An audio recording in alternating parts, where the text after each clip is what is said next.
Hello, it is Gen Impact here. I am going to show the basics of being a roamer. Now, first things first, you're going to want to get one of these. It varies depending on the hero. If your character can cast AoE, healing, or shield, you're going to want to get Favor. If you are a hero, personally, I think if you're a hero that is extremely reliant on gold, needing defense, just really tanky items to ensure that they can survive and, stun lock enemies. It varies depending on what hero you choose, such as Carmilla, I would say you would want to get Encourage. Dire Hit. It's very weird, Dire Hit is. I don't use it too often personally. I think it really just depends on personal preference because these two, one and the same kind of. Like, you could use this on Carmilla as well. I just personally prefer Encourage, but this, like Dire Hit, I would say would be better on heroes like Diggy, who doesn't have a good ult cooldown, even with fleeting time. I would say that would work best on heroes like him. Then we have Conceal. You would want to get that on a character like Franco, the Fat Hooker, because a Fat Hooker annoying and Fat Hooker really annoying when he uses Conceal. And you can also use that on Atlas. Yeah, an Atlas who uses Conceal and sets, that's a little bit scary. But let's not get sidetracked, because I'm going to get sidetracked and I'm going to stay on the exact same subject for 20 minutes, because I'm weird. Anyways, so as a roam, starting of match, you're going to have, I'm just going to assume some people might be really, really new to playing this game. Hopefully, because it needs some new players. You're going to have Experience, which is typically a fighter.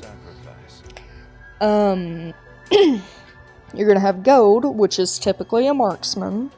You're going to have a mid lane, which is typically a mage. And then you're going to have a roam, which would buy these boots. And then you're going to have a jungle, which has to have the battle spell Retribution. It's a little pink hand, and you get it very early on. It's a very important spell, and you should have one every single match. And especially in higher ranks, you're going to see that every match. It's very, very rare that you don't. So, anyways, you're going to follow your jungler, which is the person with Retribution, the little pink hand, and you're going to follow them. So, my imaginary jungler right now is a Natalia, and we're going to follow Natalia here. And we're going to check bushes. That one's not really that important.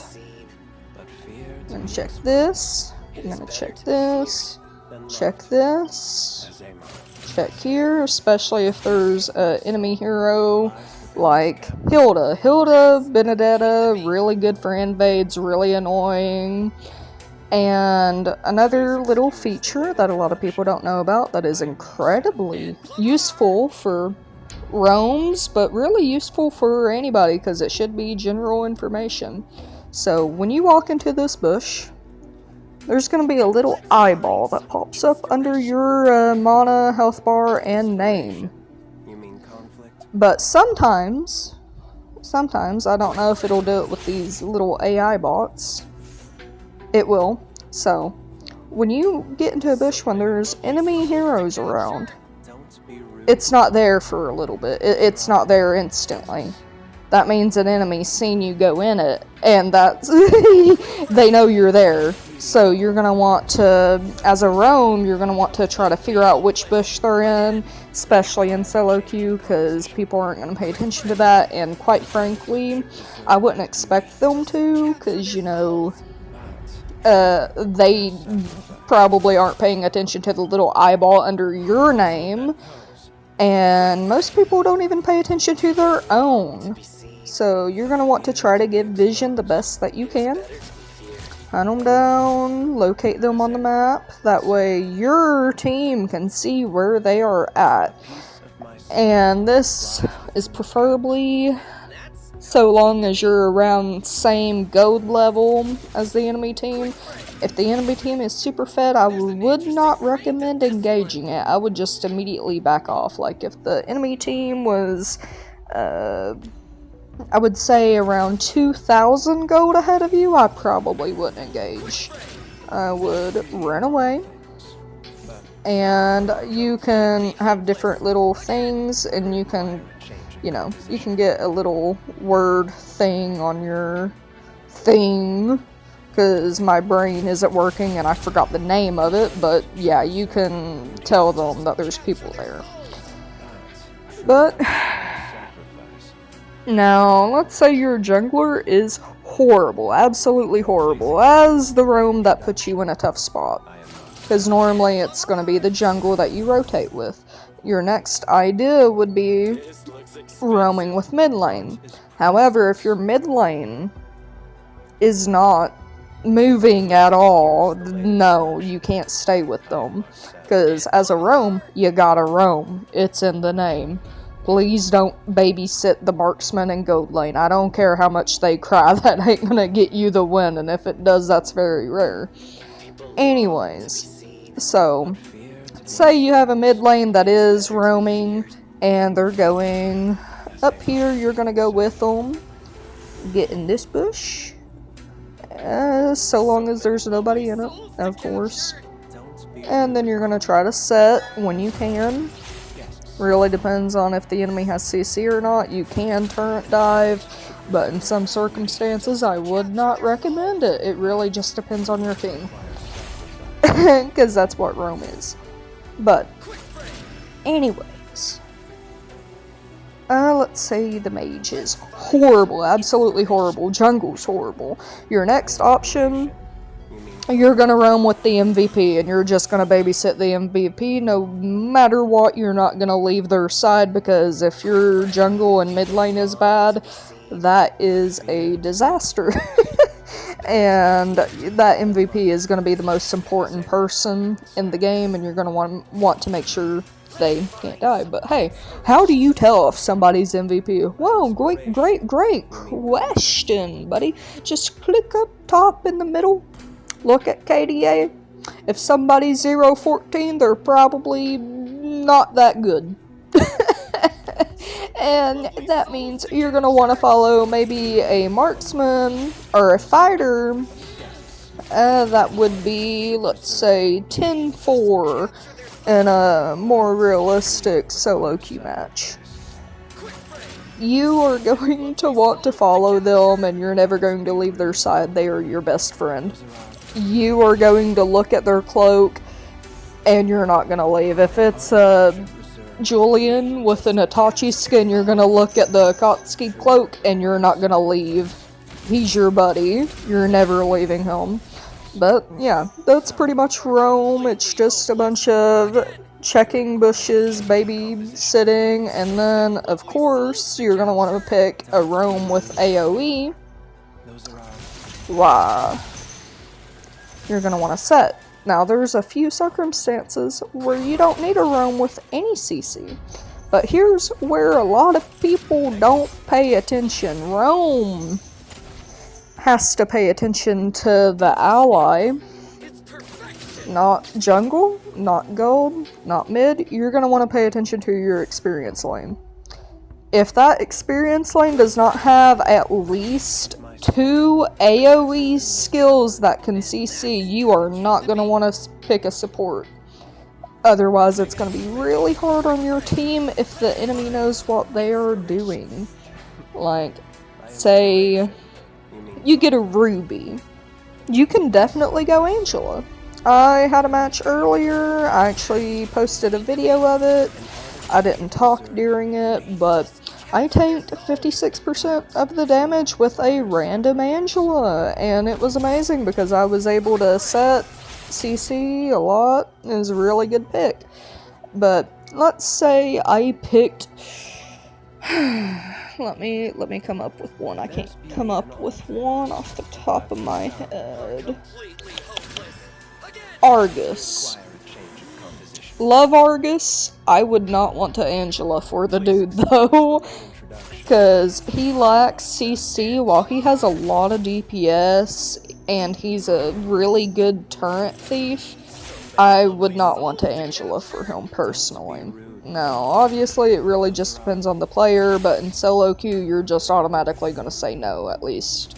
Personally, that's what I do, and that's why I'm making this video. So if you care about my opinion, which maybe you do because you're watching this, just make sure your XP lane has CC before you pick a support without any CC.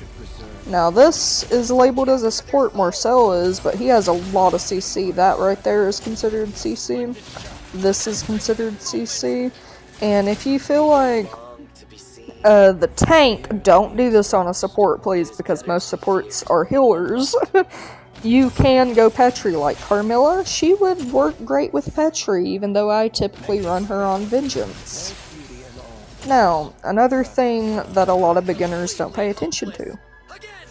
This will be the last thing that I talk about, and if there's anything that I didn't cover, obviously you can just leave a comment about it. Everybody has different opinions and whatnot, but you're going to want to check your enemies. Your enemy's damage type, specifically. So, you have a... I'm just going to go with what I see, because sometimes this does happen. I had a match the other day where I was up against an enemy that had pure magic damage, and that was really easy to build against, it's just if you know how. So, that being said, you're going to want to check the damage type. So Layla, Zilong, those are physical damage types. So, your item choices for that could be blade armor. Don't go this on a tank, please. Antique, Dominance Ice, you always want to get almost every single match. That is anti-heal, and it covers both defense types. It is very good, plus it gives a little bit of a movement speed boost, very nice. You can get Brute Force, I don't recommend it, but let me show what I would get on a regular tank. I'm going to pretend I'm not Marcel for a minute. You can get this on, honestly, quite a few tanks. This is a really good item. But let's pretend we're not on somebody who can use that. We're going to go Dom, since that's probably the biggest priority item in almost every single game. We're going to go Antique. We're gonna go that. My brain doesn't want to say that. My tongue doesn't want to say that, and I don't know why. And blade armor. And then you can really just pick between brute force, immortality. This is what I would get personally, because this right here, taking more than 500 damage, you recover 16% HP from excess damage. That's pretty nice, and plus you just recover HP, it lets you stay in team fights much, much longer. Now, let's say you are up against enemy with pure magic damage. We're gonna go pure magic defense. So, we're gonna get that. Priority item. And now typically, let's say the enemy has a Harley. This would be really, really good. It might tell you to pick Athena's, but personally this is... I have better experience using Radiant Armor against Harleys than I do Athena's. But then after that you can go it anyways. It's going to make you really tanky, hard to kill. You can go Oracle.